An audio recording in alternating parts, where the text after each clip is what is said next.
Please stand and join me in the Pledge of Allegiance. I pledge allegiance to the flag of the United States of America and to the republic for which it stands, one nation, under God, indivisible, with liberty and justice for all. Please remain standing just for a moment of silence as we think of the men and women deployed around the world on behalf of our nation.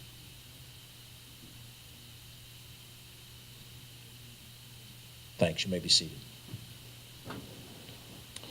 Well, welcome. We apologize for the late start, but this is an opportunity to do something that we have not done before in our county experience. Again, I'm George Latimer, County Executive. I'm joined by Ken Jenkins, our Deputy County Executive, who will also be joined by our Director of Operations, Joan McDonald, and Larry Sewell, who's our Budget Director, and they'll join us here at the front to listen to the testimony. This is the first time that the county government has had a budget forum prior to the preparation of the county budget. The county operates on a calendar year, fiscal year, so January 1st to December 31st is our calendar year, is our fiscal year, and that's different from some other governments. Town governments in general are also on a calendar year, and some of our city governments. We have a couple of cities, Yonkers and White Plains, that operate on a mid-year to mid-year scenario. Our school districts operate July to June. Our villages operate, I think, April to March or May to April. But in the case of a county government budget, we work during these months to present and then approve a budget before the new year begins. Historically, people have a chance to see the budget when the Board of Legislators sees it. The executive branch works on it, presents it. This year, the county budget will be presented on Friday, November 9th. We expect it will be up on our website, if not, right the minute of our announcement, shortly thereafter. And if you want to see the county budget in all of its complexity and glory, you can find it on westchestergov.com. You'll have to fish around a little bit, but it should be apparent. And that will give you a chance to look at some of the details. But by having this public forum today and then one this evening down at Pace Law School in White Plains, we're asking you, and we're appreciative that you're here, to give input before we finalize the budget. Because oftentimes the public hearing process, which the Board of Legislators conducts, comes after the budget has been presented, and many of the decisions are locked in place. The board can still make any changes they choose to, and then as executive, we can decide if we accept those changes or line item veto those changes and so forth. Both Ken Jenkins and myself have at prior times in our career chaired the County Board of Legislators, so we know what the process is like from the other side, the legislative side. But we thought that it was a good idea to have this up front and to see how many good ideas we can incorporate in before we set sail on the budget. The county budget is a complicated document. It's $1.8 billion. Now, that pales in comparison to the state budget, which is about $165 billion. Municipal governments, depending on their size, will tell you anywhere from Yonkers, which is by far and away the largest municipal government, it's about $1.2 billion or so, something like that. And then some of the smaller municipalities are in the $10 million range, $15 million range in their responsibilities and funding. The county draws, on the revenue side, approximately, not quite exactly, but approximately equal amounts of revenue from property taxes and sales taxes. And when people talk about their tax bill, they usually mean their property tax bill. And their property tax bill is made up of basic three components: what they pay to the school district where they live, what they pay to the municipal governments where they live, and then what they pay to the county government. As a general rule, they pay somewhere between 20 to 25% of their total tax bill to the county, somewhere south of 20% to the municipal governments, and then somewhere north of 60% to the school districts. So whatever the impact is, you know what you personally pay. If you pay $20,000 a year, that probably means about $13,000 of it goes to your school district, about $4,000 to the county, and $3,000 to your local government, with the exception of the city of Yonkers, where the school district is part of the city tax levy and the city budget. So from the standpoint of knowing how the county budget is structured on the revenue side, property taxes this year runs in the mid-$500 million range. 560, I think, roughly is the number for this past year. Sales tax revenue, which is generated by business activity in the county, excluding our four major cities, sales tax revenue generates somewhat less than that. I think in the range of, as budgeted, $535 million. We think we're going to overachieve that before the year is over. but we won't know until the holiday shopping season has come. As we all know, holiday shopping is the busiest sales time of the year. We've seen an uptick in sales tax and revenue and activity. The second busiest time is back to school in late August and early September, and we saw an uptick over last year in terms of our revenue. So we expect that sales tax revenue will be up, and the point being that those two revenues together exceed $1 billion of the $1.8 billion. And then there's a host of other levies and a host of other revenues that come into that: state aid, federal aid, there is a mortgage recording tax, there is hotel occupancy tax that has a targeted use in the budget, and a host of other different revenues. But the two big ones, property tax and sales tax, are the two that generally drive the revenue side. On the operational side, we have a myriad of responsibilities structured through our various departments of county government. We have a parks department, we have a department of environmental facilities that handles our sewer treatment.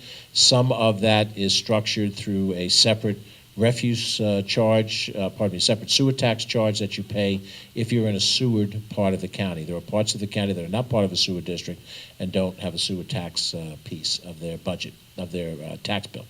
There is a refuse tax that involves the garbage disposal that the county is responsible for. We have the regional function on garbage disposal, meaning that your local government picks up the garbage. You see the truck in front of your house that has the name of your local community on it.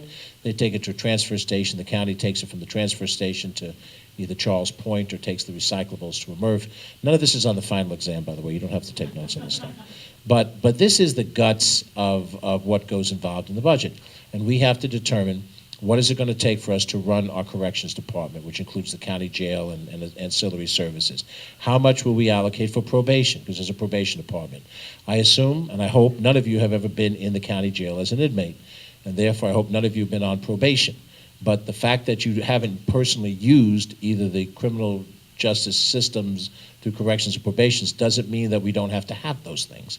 Those are part of what we do. Whether or not you've been on a Beeline bus, we have a transportation division within the Department of Public Works that provides our suburban mass transit in the way of a bus. So while we may use mass transit to go into the city, we have mass transit out here in the suburbs as well. And that is used by people, generally poor people, who need to transport from one community to another. We have a host of services, many of them that you see and many of them that you don't see. And in order to operate a government with all the different responsibilities we have, departments that are back of the house, like the law department, the finance department, the budget department, and others are staffed by people with salaries and benefits, and that's the way those run. The single biggest department of county government is the Department of Social Services, which delivers the social service network of programs provided by the state and the federal government, and there is some county tax levy involved in that, although much of it also is federal and state reimbursements, and that's part of the revenue stream that we talked about up front. So it's a complicated budget. It's more complicated than your home budget. It's more complicated than your municipal budget, and both Ken and I have had the experience of dealing with county budgets, state budgets, local budgets, and we haven't had the pleasure of dealing with the federal budget, thank God, and that's somebody else's problem. But in our first year of trying to put this together, we're mindful of the fiscal constraints that we have, the fiscal concerns we have, and we're also mindful that folks feel great stress in paying property taxes, and they also still expect to see whatever services they're getting, that those services not be diminished. So it is our responsibility to do this. This is our first bite of the apple. Assuming the normal life of the administration, this will be the first of 4 budgets that we'll be responsible for, and together, hopefully, we'll do a good job for you. Before Ken says a few opening comments, I have a few members of my staff that are in the room. I want to recognize them. Our Director of Communications, Catherine Chaffee, is with us. She's part of our senior management team. She used to be a similar position here at Mercy College, although based down in Dobbs Ferry. We have our Deputy Director of Operations, Emily Saltzman, who works alongside our Director of Operations, Joan McDonald, but Emily is here with us. We have a number of people who serve in a substantive capacity. I guess their titles are assistants to the county executive, but they're really much more than that. We have Sherry Rosen Asher, who's with us here in this room, and in the outer room by the door is Crystal Collins, I see. And I don't know how many other folks we have out there. If there's Martha Lopez, Blanca Lopez is with us here, also serves in that capacity. We have some other members of our communications. They're hiding, so I can't introduce them. But a fair number of people that are working on our team. We have our Chief of Staff, Andrew Ferris, who is here. We also have Joe Scamato with our Communications Department. We have our Deputy Commissioner of Mental Health, Joe Glazer, is with us. Is that everybody? Basically, we fill the room with arse, so we don't want to sit here and be alone. But I'm going to ask Ken Jenkins, our Deputy County Executive, to share some opening thoughts, and then we'll go to testimony, and we'll go over the rules of that as soon as Ken shares some of his thoughts. Thank you, George. Thank you all for taking your time to be here today. As County Executive Latimer just pointed out, it's a great opportunity. It's the first time that this has ever happened to have this particular opportunity for input before the budget actually goes to the Board of Legislators. And it's a tremendous opportunity, and thank you all for coming out here in the northern half of the Westchester world, and then we'll be doing one later on, as County Executive said. The fact of the matter is, it is certainly challenging economic times, and everyone is painfully and sensitive to the financial needs that we all have. So when we're listening to the comments, we certainly want to make sure we're hearing all the things that happen. But from the County Executive's transition team, this was one of the suggestions that's been made. It's been made over the years to try to get the budget process kicked off early. We certainly have, when George and I were both chairs of the Board of Legislators, Citizens Budget Advisory Boards that come in and they meet monthly right through the year. But that's only one component of this. This is the first time, again, from the executive branch that you're having the opportunity to have that input. So again, thank you all so much for being here. If you don't have a chance to say everything in your 3 minutes, certainly we still take written comments, and certainly at our westchestergov.com email address, and I'm sure they'll hand that information out to you. So again, with that, let's hear from you. Thanks very much, Ken. Our timekeeper is... Who's our timekeeper from our team as we figure this out? Is it Joe? Okay, Joe, why don't you come up front so the speakers can see you? What do you have that will indicate the time frames here? Okay. The yellow means slow, means... Yellow does not mean speed up and beat the light. And next year it may mean you get a ticket. And then, of course, red means stop. Now, because there's relatively few people in the room, and we are, in theory, here for almost 2 hours, we'll err on the side of letting you complete a thought. But when you see the red go up, please realize that you've reached the end of the line, and don't do what we do when we're running for public office, which is go right through the big center. So, but in any event, so you have 3 minutes to make a point. If you have some other individuals that you've signed up to on the card, I guess we're going to take people in sequence, but make the point that you have to make straightforwardly. Sometimes I know that's hard. It's hard for me to keep my thoughts cohesive and to the point. But we'll get the message. You're welcome to give us any written testimony that you have with you. You're welcome to send written testimony to us thereafter. But as I mentioned, we do have a deadline putting this into the hands of the legislature on November 9th, so there's not a lot of time to work with. And of course, we're going to be down at Pace Law School tonight from 7 to 9 doing a repeat of this. And you're certainly welcome to come down there and speak again if you'd like. There's no prohibition on getting 2 bites of the apple. I do want to introduce Dr. Rachel Estroff, who is here. She is a member of the Harrison School Board, but she's here in her capacity as Chief of Staff for New York State Senator Shelley Mayer. So, Rachel, thank you for being with us today. And we will recognize any other elected officials that may join us, local, county, or any other levels of government as they appear. And they're welcome to testify as well if they would like. So, with that thought in mind, we're going to get started, and whatever we have, we've got a tape going on at the testimony, so for any of our colleagues who are still stuck in traffic, they'll get the benefit of hearing your testimony as well. So the first name that we have is Rebecca Sisman, and she is scheduled to be followed by Pamela Howard. So, Ms. Sisman, if you'd like to be our lead agent, you're up. The clock is officially ticking. Hi, good afternoon. My name is Rebecca Sigman, and I'm the Director of Community Engagement at WJCS. As you probably know, WJCS serves 20,000 people throughout Westchester, 7,000 of which are children. And today, WJCS joins with our partners in stressing the importance of nonprofit providers throughout the county and their roles in creating a thriving community for all Westchester residents. we respectfully ask for an increase of at least 5% for all our county tax levy funded contracts, as we requested through the new county budget process. Thank you again for your support. We value our relationship with the county and look forward to continuing our partnership. Thank you very much, Rebecca. That was pretty good, man. I got to tell you. That's the way we started off.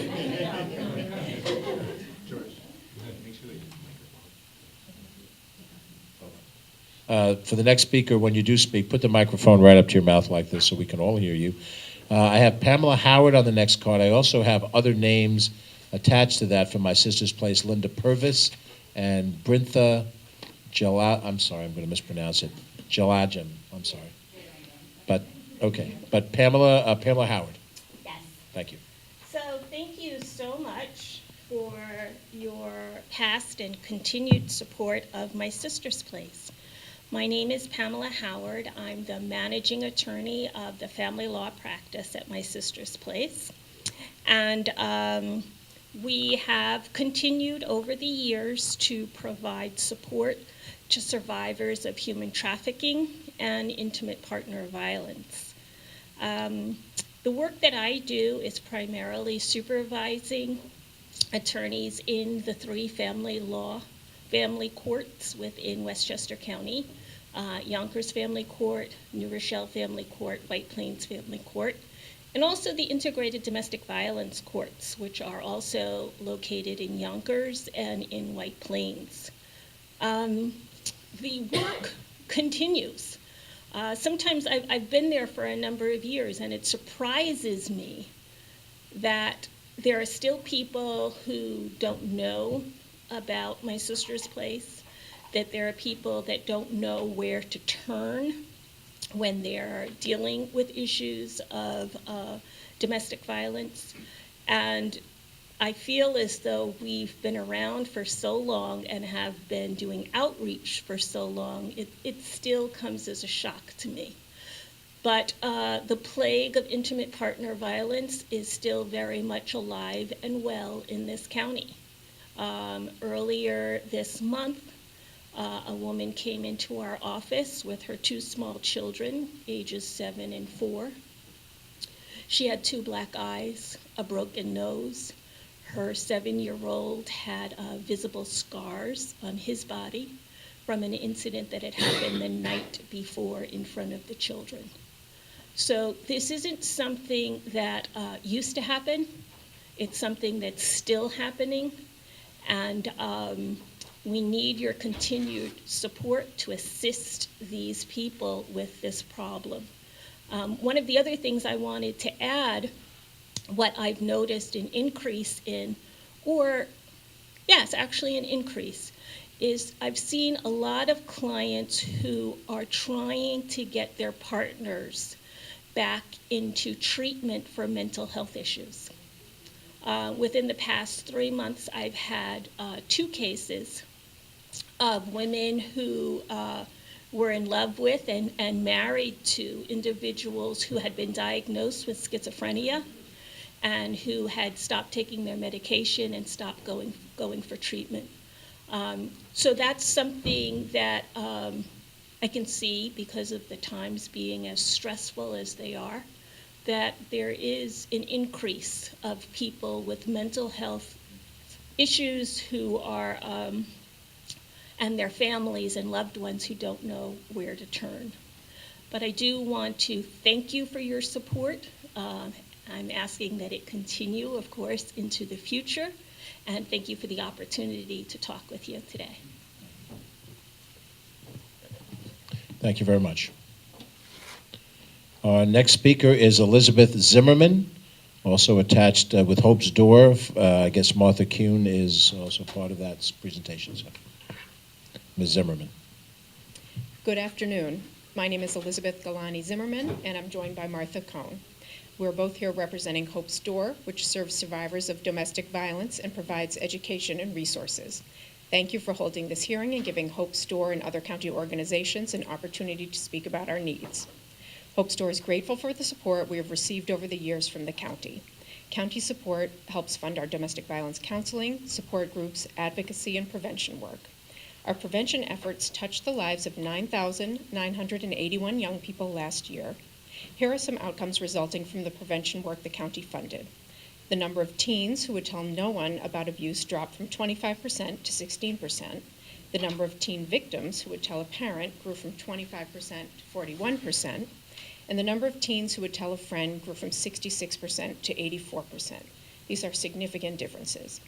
County support is also vital in that it provides the critical match required by other funding sources. For example, Hope Store will receive $1.9 million over the next 5 years from the New York State Office of Victim Services to launch a legal services program. That helps close a tremendous gap in service for victims, but there is a 25% match requirement of almost $100,000 annually. Moreover, the same funder also provides more than $650,000 per year to Hope Store, making the combined match for these two programs alone about $250,000 annually. This is why the county funding is so essential, as it ensures that we maintain this type of conditional funding that's so essential to our services and what we can provide. Our culturally adept and trauma-informed services keep people alive.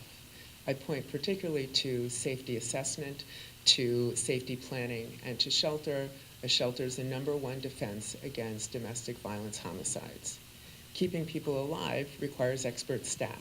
We are currently facing unprecedented challenges in staffing and retention. Most of the people who resign from Hope Store express real sadness that they are leaving. However, their opportunities include salary increases up to $16,000, mental health, better mental health benefits, state pensions, and/or increased promotional opportunities. Hope Store hires entry-level counselors with a BA at $34,000 if the person's bilingual, or has a master's degree, $35,000, so only a $1,000 difference, and can increase pay by about $1,000 a year from what we can pay. At this time, we have openings for 2 lawyers, 1 paralegal, 1 bilingual hotline specialist, 2 teen programmers, coordinators, a children's counselor, an assistant shelter director, and several counselor advocates, 2 of whom need to be bilingual. These unfilled positions cause undue stress and trauma to our current staff who are struggling with providing services to those who really need it. Hope Store doesn't act in a vacuum. We rely on our sister agencies to provide many other services that victims need to achieve safety, independence, and healing from abuse. That's why we work so closely with the Westchester Women's Agenda. We've expired on time. If you have other items in the statement that you didn't get to, by all means, give us a copy of it. We'd be happy to go through them. I think it's probably better, Joe, if you sit here on the end so the court doesn't see the record.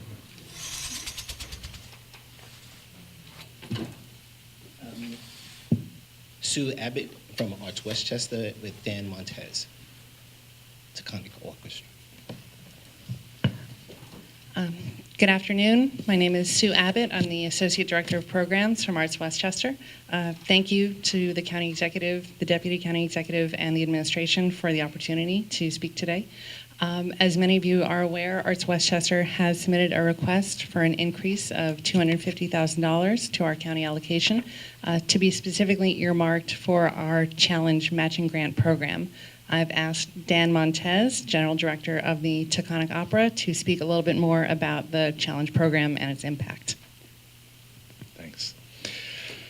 So, Taconic Opera has just celebrated its 20th anniversary as an opera company here in Westchester. We perform fully staged operas, and half of our leads have sung at the Metropolitan Opera. We have in-school outreach programs throughout the county where we have visited as many as 6,000 school children in 1 year.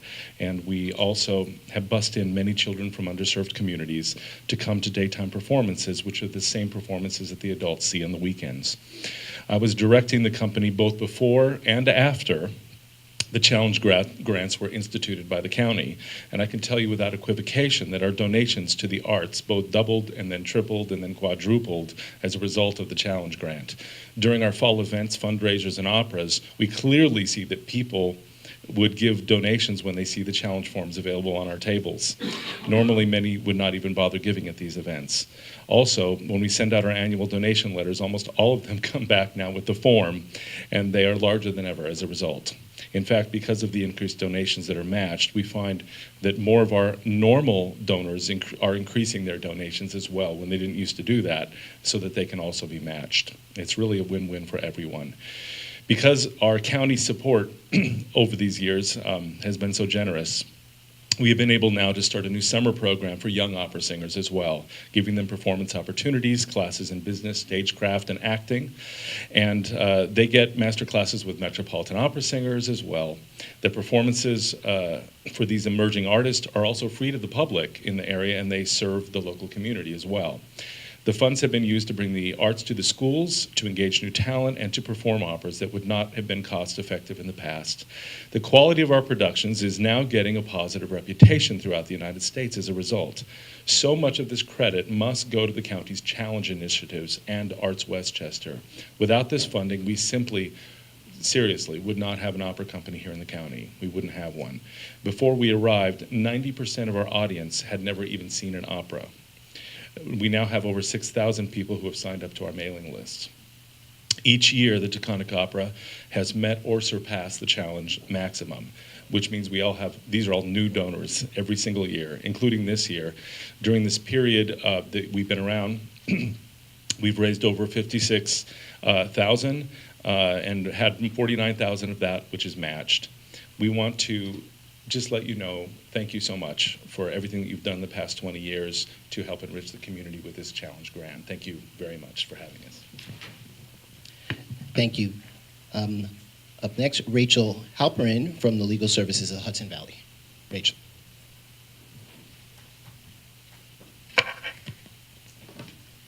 Hello, my name is Rachel Halperin, and I'm the Chief Program Officer at Legal Services of the Hudson Valley, or LSHV. LSHV is the only provider in the Hudson Valley of free, comprehensive civil legal services for individuals and families who cannot afford an attorney when their basic human needs are at stake. This includes urgent legal needs such as domestic violence, housing emergencies, health care, child advocacy, disability, benefits, elder law, consumer fraud, and more. In pursuit of this mission, LSHV maintains a staff of 136 individuals, including 82 attorneys, 27 paralegals working across our 9 offices throughout the Hudson Valley. The majority of our staff are in our 4 offices in Westchester County, which are located in Yonkers, Mount Vernon, White Plains, and Peekskill. In 2017, Westchester LSHV handled 6,820 cases, which impacted a total of 15,440 household members in Westchester County. Civil legal services is vital in a just society. In more than 70% of civil cases today, people who can't afford legal representation end up going to court alone, and many lose everything. That means families become homeless. Domestic violence survivors cannot get away from their abusers. Disabled individuals can't afford the basic necessities of life. Children become homeless and typically are set back 6 months in their education or more. Communities endure enormous costs in the form of providing shelter, increased social services, and other emergency services. 70% of our clients are women, and 40% of those impacted are children. Westchester County is on the precipice of a serious homeless crisis. Affordable housing is sparse and a valuable resource. Shelters for both families and individuals are at capacity. The high cost of sheltering a family, approximated at $78,000 a year, will become even higher if the county has to turn to motels to shelter families.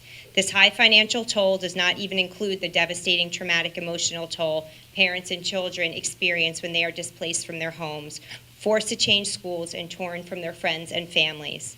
LSHV prevents evictions and consequently saves the county money.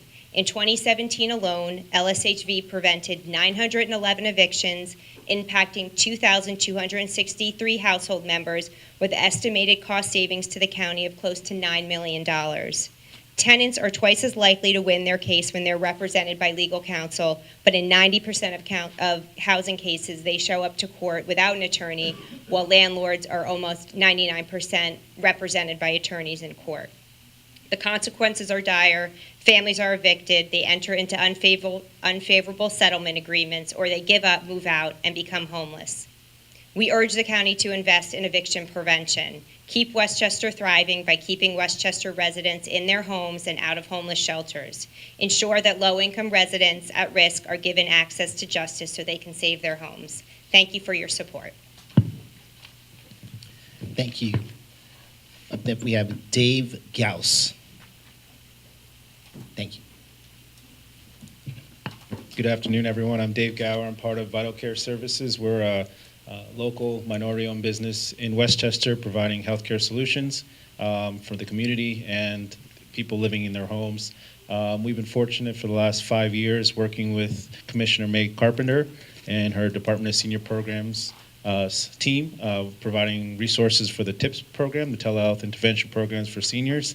The county has generously helped fund a lot of the events going on in the community, as well as one-time events to promote awareness and provide screenings for those who are at these events. Some of these events look like the Salute to Seniors that we have at the County Center annually, or ethnic festivals that happen at Kensico Dam in the summertime.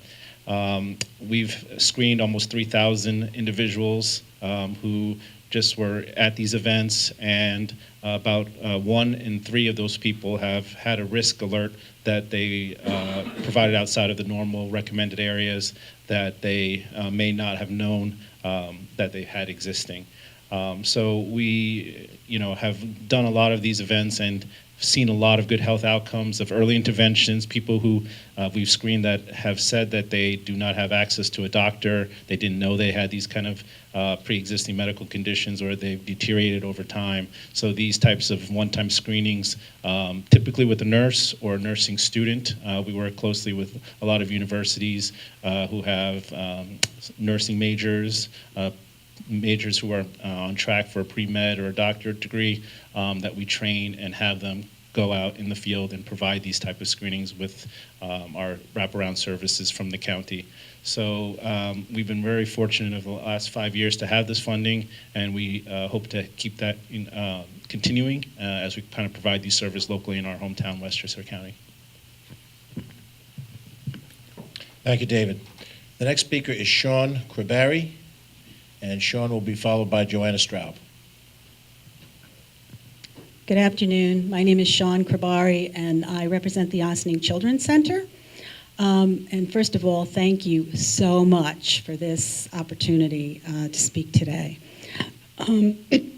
Although I represent the Ossining Children's Center, my story is very similar to many child care centers in the child care community of Westchester. We have a large number of families that are on county child care subsidies. These are working families who need child care in order to go to work. We are now facing the challenge of the minimum wage law. And it's not that we wouldn't love to pay our staff much more than the minimum wage, because they certainly deserve it. But given the economics of childcare, we are just struggling with that. And so we are asking to increase the reimbursement rate in the child care subsidy program to market rate. That would, I think, relieve some pressure on our budgets and allow us to keep our doors open to every family who needs high-quality child care. So thank you very much for this opportunity to speak. Thank you very much, Sean. The next speaker is Joanna Straub, and she'll be followed by Kim Jacobs. Good afternoon. My name is Joanna Straub. I'm the Executive Director of Nonprofit Westchester. I'm also a resident of Croton-on-Hudson, for what that's worth. I live in this county as well. And I'm also joined here today by Terry Kirchner, who is in this capacity serving as President of the Nonprofit Westchester Board of Directors. Nonprofit Westchester represents close to 160 different nonprofits in the county that provide services ranging from the arts to human services. You've heard from a number of our members already today. And for the past several years, NPW has led discussions with community stakeholders, including government officials, on the necessary means to create a thriving Westchester. We have called on county leaders from all sides to secure the fiscal health and well-being for the county by sustaining critical services and exploring all potential revenue sources. Nonprofits play an important role in Westchester County and should be provided adequate funding to maintain essential services that allow everyone to reach their potential and contribute fully to our community. We are extremely grateful to have partnered with the county executive and his team last month to facilitate a new budget process, which includes these two hearings, forums, that promotes transparency and equity for all of our member organizations. And we look forward to partnering again next year to build upon its success. After 8 years with minimal to no increase, and in many cases decreases, NPW is seeking an increase of at least 5% for all county tax levy funded contracts as requested through the new process so that nonprofits can repair the foundation of the quality, low cost, and effective services we provide. We recognize that these are extraordinary times and the county is facing financial challenges, but now is not the time to reduce your investment in the nonprofit sector. Nonprofits are an important partner of the county. You know, and you know, I'm not telling you anything you don't know. You know that we provide quality services, low cost. We help prevent higher cost. You've heard specific examples from some of our members here today. I also want to point out one other thing, which is that I believe, and I think you were making this point earlier, that the services that the county provides directly do benefit absolutely everyone in this county. It might not be directly to you. You might not take the bus, but you know someone or you buy something from someone who takes the bus. You may not need a child care subsidy, but maybe the person who works for you needs that child care subsidy, or the company that pays taxes needs to hire somebody with that subsidy. So I want to close just by saying that we urge you to propose a 2019 budget that maintains essential services and the county's reputation as a great place to live, work, and invest. Wow.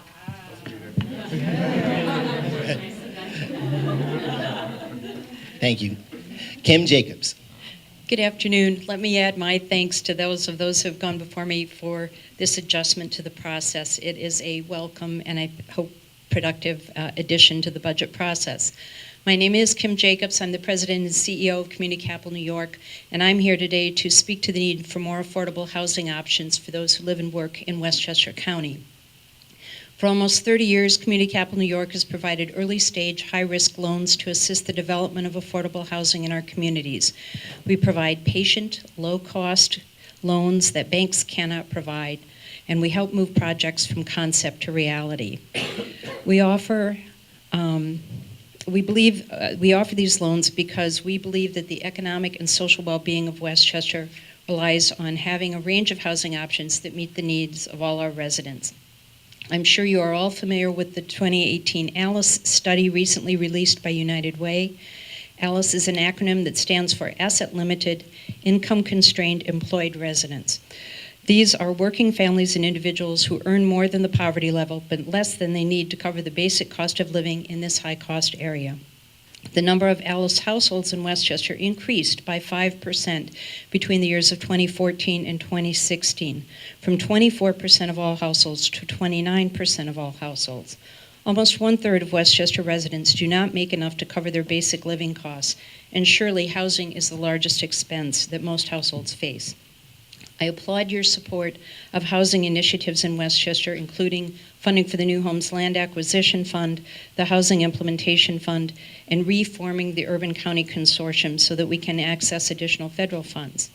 I thank you for your support of organizations like Community Capital and Housing Action Council, which work tirelessly to address housing needs in our communities, and urge your continuing support of those organizations and also for the restoration of positions in the County Planning Office so that developers and municipalities have the support they need to address this critical issue. Thank you for all you do for affordable housing. I'm asking you to do even more to ensure the economic vitality of Westchester through the support of housing for all. Thank you for taking the time to hear our concerns. Thank you, Kim.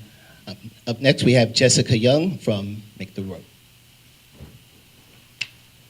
And she'll be followed by Linda Paris. Good afternoon. Thank you, County Executive, Deputy County Executive, and the Westchester Administration for the opportunity to address you today in this new forum. My name is Jessica Young, and I'm the supervising attorney at Make the Road, New York. Before supervising Make the Road's legal program in Westchester, I was an immigration staff attorney at the Westchester Hispanic Coalition. Make the Road has over 20 years of experience in defending and empowering New York's immigrant and working class families. We have 23,000 members across New York City, Westchester, and Long Island. This year, we finalized our merger with the Westchester Hispanic Coalition, and together we have extensive experience providing culturally competent, bilingual legal services to low-income and immigrant Westchester residents. In the current political climate, demand for the legal services we provide has significantly increased and grown significantly more complex. One example is the case of a 22-year-old White Plains resident named Lizette. Lizette is a longtime member of our community. She graduated from White Plains High School and is the first college graduate in her family. She's also approved for a special immigrant juvenile visa, a form of protected immigration status for young people who have been abused or neglected by a parent. But last year, Lizette was detained by ICE while waiting for a bus in Syracuse, where she graduated from college, even though her visa application was already approved. ICE held Lizette in detention for 3 days before Make the Road's legal team was able to get her released. Finally, we won her freedom. She is now reunited with her mother and siblings and has returned to White Plains after her graduation. She has her work permit now and is awaiting her green card. Like Lizette, the countless immigrants we represent are able to stay with their families or obtain status, resulting in significant economic contribution to Westchester County. In addition to providing culturally responsive services, Make the Road's Westchester office, has recently launched a new organizing team. We conduct political education and nonpartisan civic engagement to build the leadership of immigrant and working class Westchester residents, to strategize and work for solutions to the intersecting issues that impact them.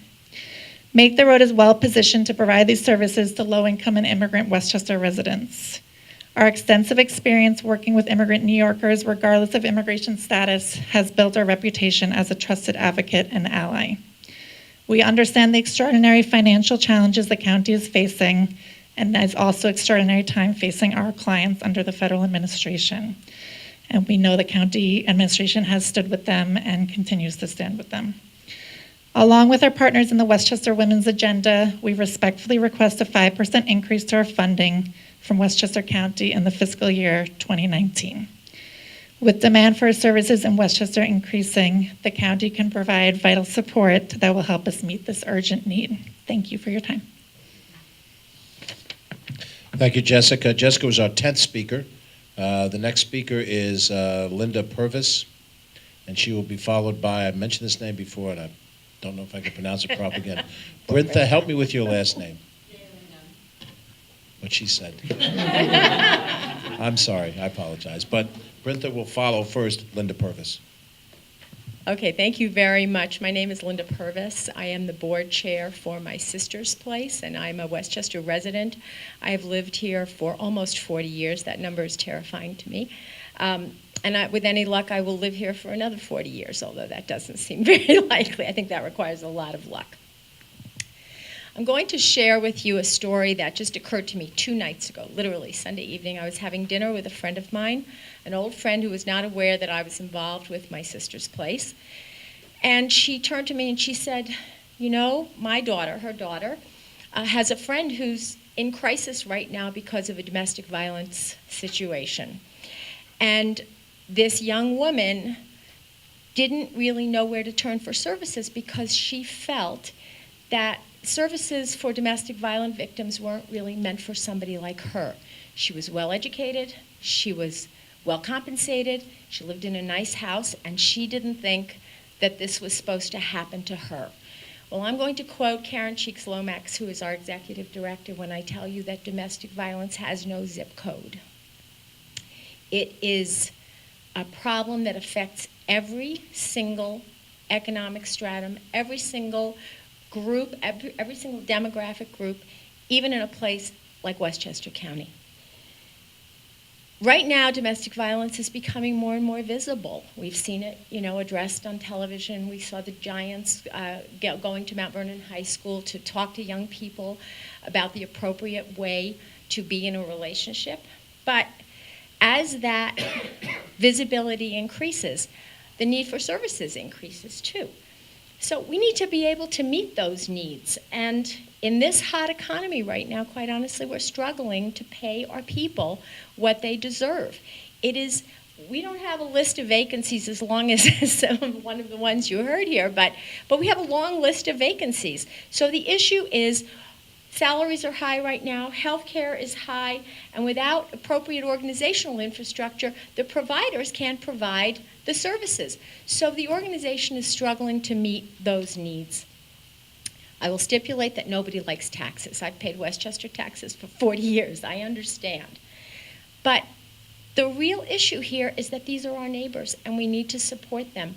I am fully in support of the other organizations that have come here and said that we need not just a flat line, but an increase in our revenues from the county.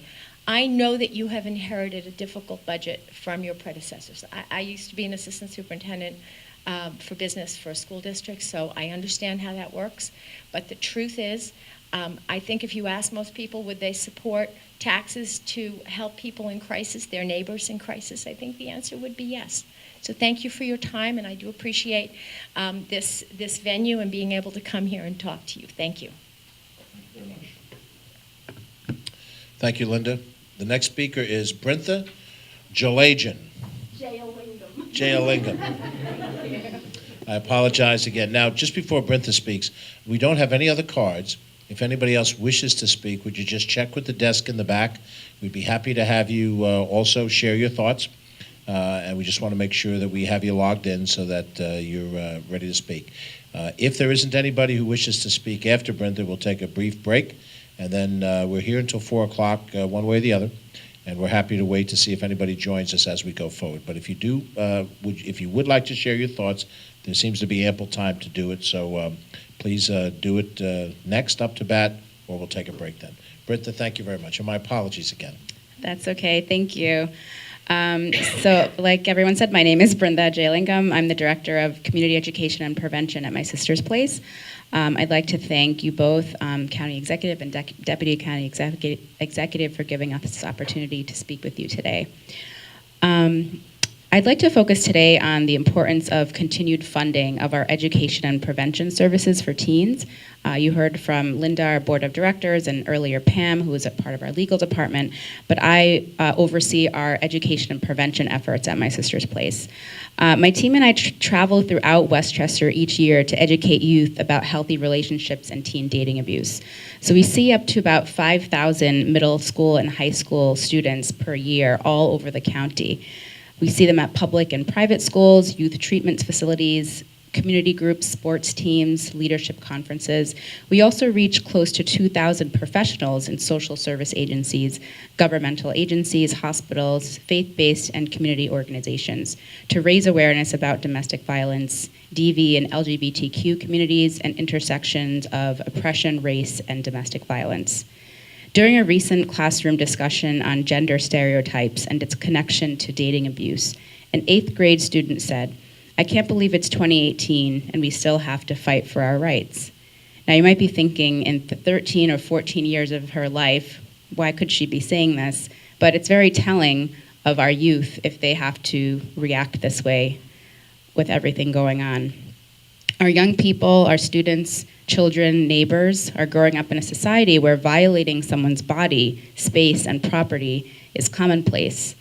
They're recognizing it, they're naming it, and they're eager to talk about it safely with people that they can trust.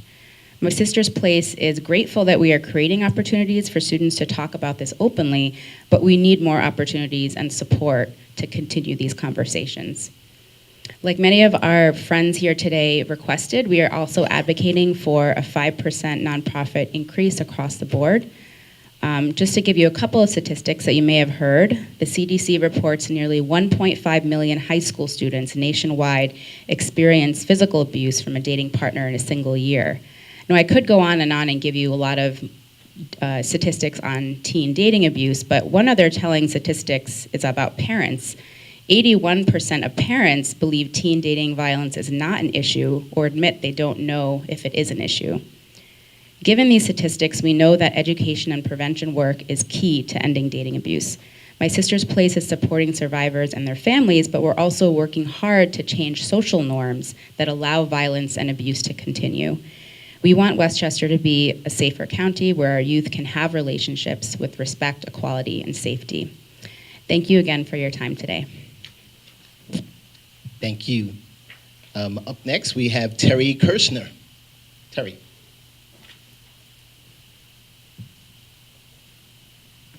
Hello.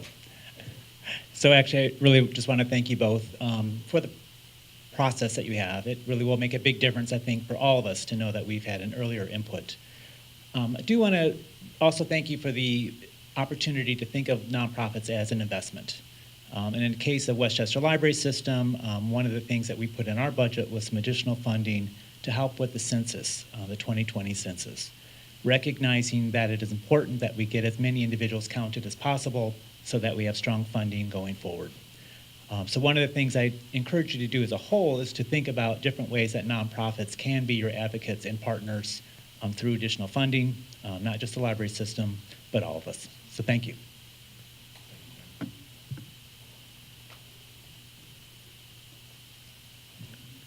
So at the moment, we have no other speakers who wish to be heard. Is there anybody here in the room at the moment that would wish to be heard?